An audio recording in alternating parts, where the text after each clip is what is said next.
ইরানের এক জ্যেষ্ঠ কর্মকর্তা মন্তব্য করেছেন, যুক্তরাষ্ট্রের প্রেসিডেন্ট ডোনাল্ড ট্রাম্প ফ্লোরিডায় অবস্থিত তার বিলাসবহুল বাসভবন মারে লাগোতে আর নিরাপদে সূর্যস্নান করতে পারবেন না। ট্রাম্পের জীবনের হুমকি ক্রমাগত বেড়েই চলেছে বলে সতর্ক করেন ওই কর্মকর্তা। বুধবার ইরানের সংবাদ মাধ্যম ইরান ইন্টারন্যাশনাল জানিয়েছে, ইরানি ওই কর্মকর্তা আর কেউ নন, তিনি ইরানের সর্বোচ্চ নেতা খামেনির জ্যেষ্ঠ উপদেষ্টা ও দেশটির অন্যতম প্রভাবশালী রাজনৈতিক পরিবারের সদস্য জাভাদ লারিজানি।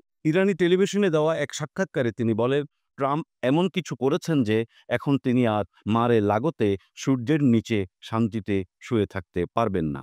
যখন তিনি পেট ভাসিয়ে সূর্য স্নান করবেন, তখন একটি ছোট ড্রোন হয়তো তার নাভির উপরই আঘাত হানতে পারে। বিষয়টি খুবই সহজ। বক্তব্যটি এসেছে এমন এক সময়ে যখন ব্ল্যাক প্যাক্ট নামে নতুন একটি অনলাইন প্ল্যাটফর্ম আত্মপ্রকাশ করেছে।